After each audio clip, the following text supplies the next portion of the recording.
o voltaje de diodo es de aproximadamente 0.6 voltios. Aquí podemos ver una gráfica sacada de justamente la hoja de datos técnicos del fabricante, y que a temperatura ambiente típicamente ese suele ser su voltaje en sí, un poco más de 0.6, alrededor de 0.6.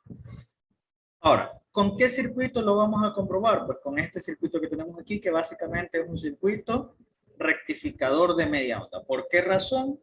Porque en el semiciclo positivo, cuando la corriente quiere circular de VI hacia V sub 0, el diodo debería comportarse como un cortocircuito de forma ideal, pero cuando estamos en semiciclo negativo, la corriente quiere circular de V sub 0 hacia V sub I, el diodo se va a comportar como un circuito abierto. Entonces, básicamente, los semiciclos negativos deberían desaparecer de la señal V sub 0.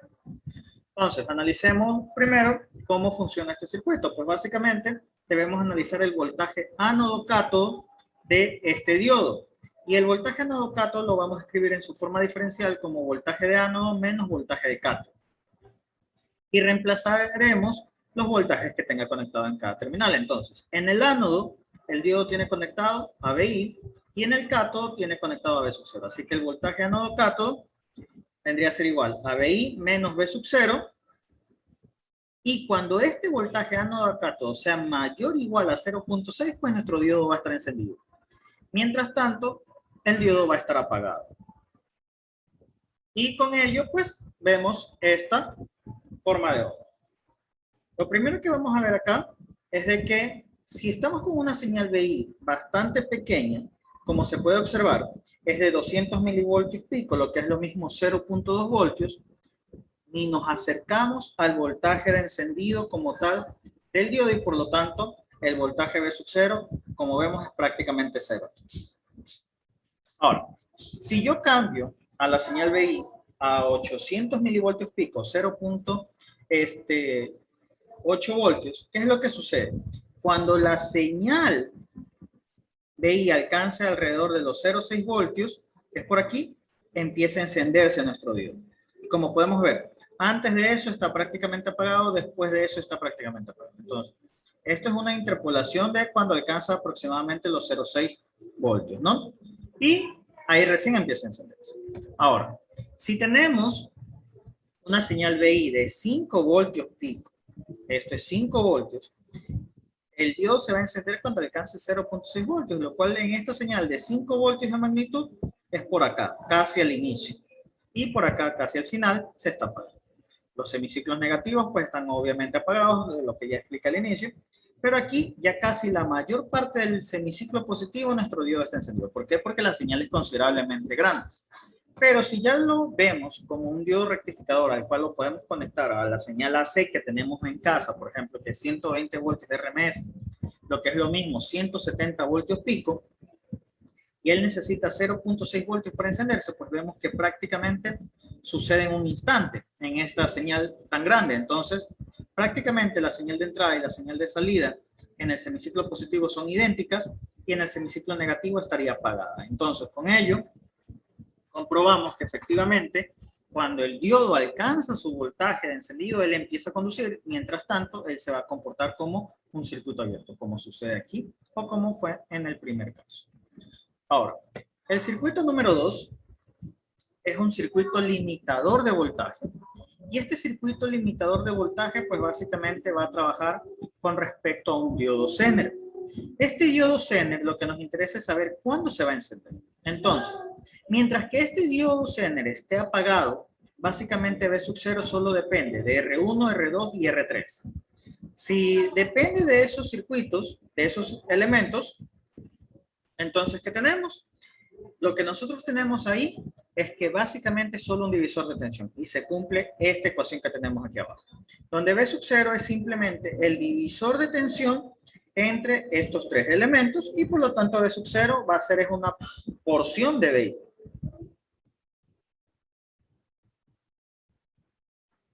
Ahora, ¿qué sucede o cuándo se va a encender este diodo? Analicémoslo. Vamos a analizar el voltaje de cátodo-ánodo.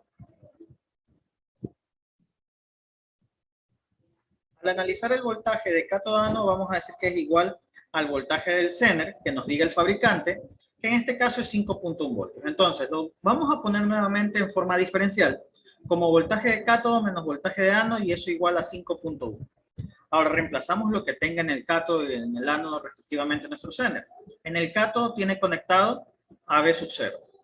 Y en el ánodo tiene conectado a GND, que es 0 voltios. Entonces, básicamente, este elemento se va a encender cuando V sub 0 sea igual a 5.1 voltios. A partir de que se encienda, este elemento se va a comportar como una fuente de voltaje, por lo tanto, V sub 0 va a haber un voltaje fijo. Al ver un voltaje fijo, no importa cuánto yo varíe aquí R3, vamos a seguir viendo un voltaje fijo. Entonces, con ello, vamos a ver de forma gráfica qué es lo que pasa con este elemento cuando se enciende. Cuando está encendido cuando está en el circuito del Zener, vemos esto.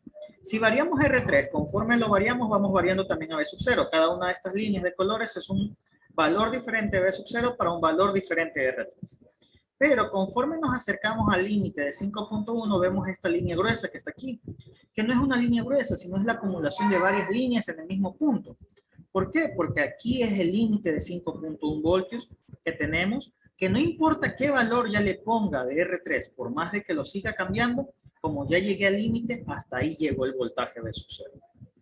Ahora, si hago el mismo experimento, pero saco el Zener, ya no utilizo el Zener, y lo dejo a un lado, en cambio, ¿qué es lo que voy a obtener? Pues básicamente, con cada variación de R3, iré aumentando respectivamente el voltaje, y cuando llego a esta línea celeste, que básicamente sería el límite de 5.1, no sucede nada, porque ya no está nuestro Zener. Como no está nuestro Zener, si sigo variando R3, va a seguir variando V sub 0, y como podemos ver, hay más líneas.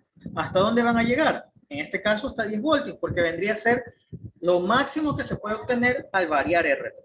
Y de esa forma funcionaría un circuito limitador de voltaje.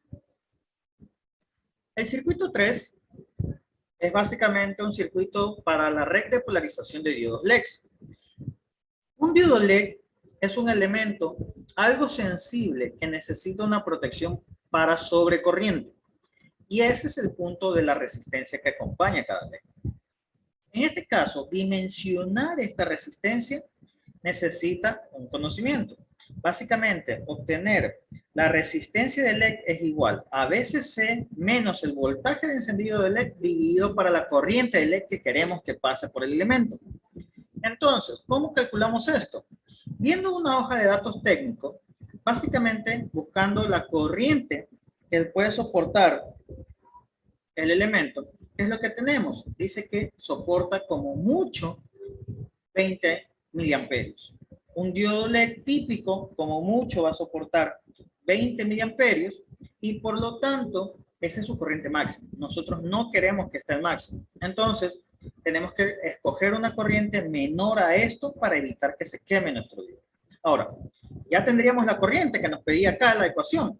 Por ejemplo, yo puedo ponerle que sea 10 miliamperios y estoy seguro de que no estoy cerca de 20 y por lo tanto no se va a quemar mi LED. Pero, ¿de dónde saco este voltaje de LED? El voltaje de LED, en cambio, lo sacamos en función del color. Dependiendo del color, los LED tienen diferentes voltajes encendidos, que no son un voltaje fijo, en realidad son rangos. Entonces, por ejemplo, un LED rojo típicamente se podrá encender desde 1.63 voltios hasta alrededor de 2 voltios. Uno amarillo desde 2.1 voltios hasta 2.18. Uno azul de 2.48 a 3 aproximadamente, a 4.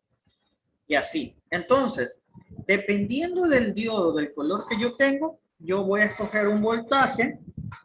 En este caso, de este voltaje puedo escoger el rango, puedo escoger el mayor, y con ello yo finalmente entonces completo esta fórmula en la que VCC es la alimentación del circuito, en este caso 10 voltios, menos el voltaje LED, por ejemplo, en este caso 1.8, en este caso 4 voltios, en el azul.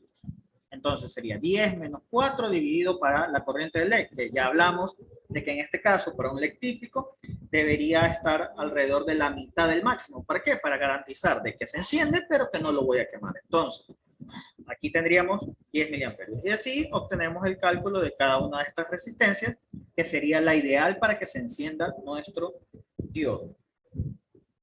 Entonces, jóvenes, esa sería la parte conceptual de cómo funcionaban nuestros circuitos.